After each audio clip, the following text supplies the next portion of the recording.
My name is Jeremiah Larwanbuibaika, and I am an Aboriginal man of the Dua and Yirika Ringit Mirmala Yolngu Nation of the Northern Territory's top and northeast Arnhem Land region. Ladies and gentlemen, the concept of welcome to country do not apply to our Yolngu worldview, because Arnhem Land is the place we, the Dua and Yirika Ringit Mirmala Yolngu, consider our cradle of civilization. By definition, our Mother Earth, or birthplace. We, along with all nature's creation, are her children, her property, and therefore she owns us, not the other way around. This is how it always was and always will be. Therefore, we can only express acknowledgements to her. Designated through my mother's bloodline of the Djungaya clan of the Wurundjeri tribe, to this particular group I am what you may say a maternal child. Due to my traditional obligations, prompts this tribe to refer to me as the Djungaya, the estate manager, ceremonial police officer, and enforcer of tribal customary protocols, just to name a few. Where I liaise and mediate in all minor to full-on heavy discussions of any disputes over my mother's land or cultural boundaries, cultural ceremonies, financial, economy, and traditional Yolngu governance during consultations with other Yolngu tribal groups. As Djungaya, in addition to my cultural obligation, is the role of a caretaker, where I execute and supervise others in many tasks working in harmony with nature's process, the management and preservation of my mother's traditional homeland and other estates, the protector and guardian of all my mother's tribal totems. These are only two of many additional obligations Yolngu must perform for their mother's tribe, and all this for no payment at all. This is a Yolngu way of demonstrating a mere gratitude for giving birth to us. However, if any of these laws were to be neglected, the Djungaya takes the full compensation from the perpetrators.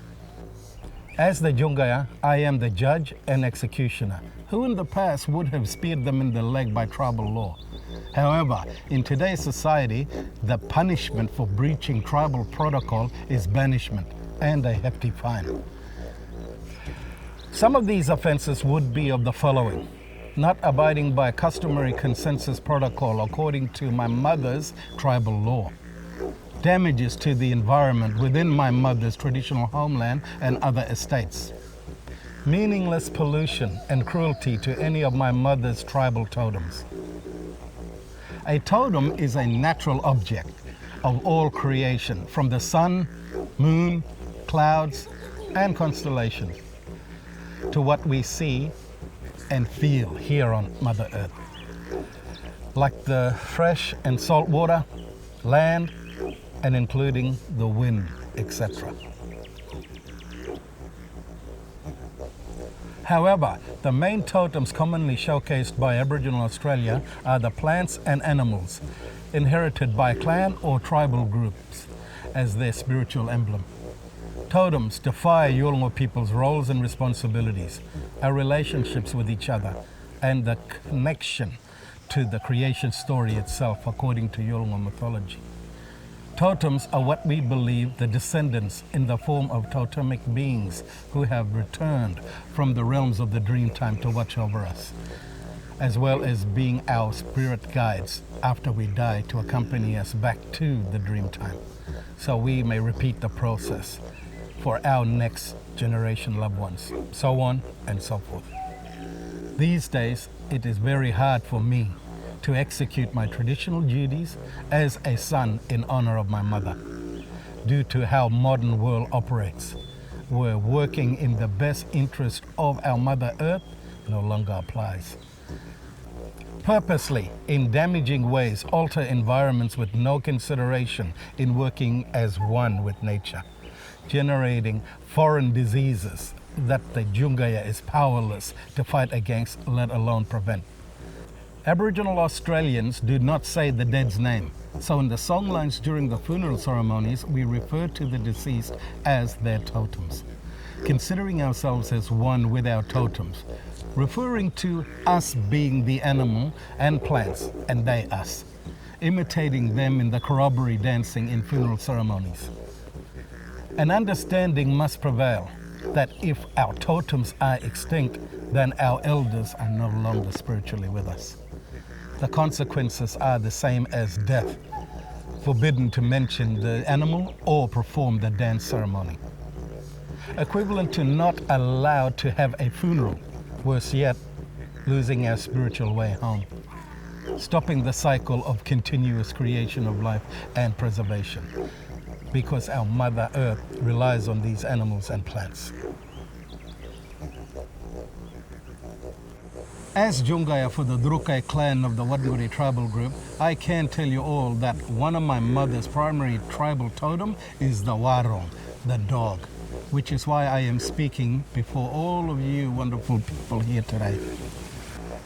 Not as a law enforcing Djungaya, but an ambassador requesting a rescue mission, a son crying out, a child seeking support and assistance in how best to engage the pharmaceutical people to help with my mother's situation. Totemistically speaking, helping the Djungaya in saving Warrung the dog. This nation has had more than its fair share of stolen generation, where children of many different ethnic groups taken from their mothers. I would like you to consider that the bond I have with Warrung the dog is as strong as the bond I share with my mother. And I do not wish any further harm to come to her in the form of sicknesses like the tick-borne disease, lichiosis. I would like to thank my family at Emmerich for enabling my brothers and sisters to be able to protect Warrung the dog from such diseases by making sure that our communities have access to animal health care. My brothers and sisters in remote communities are devastated when their companions become unwell and they don't have access to vet services and treatments to care for them. They are devastated not only because they love and care for their animals, but also because of the important role Warrung play in our culture. Amrec works side by side with rural and remote Aboriginal and Torres Strait Islander people to improve the health and well-being of their loved Warrung and the health, well-being and safety of communities. And for this, I support them in all their efforts, and I hope you will too.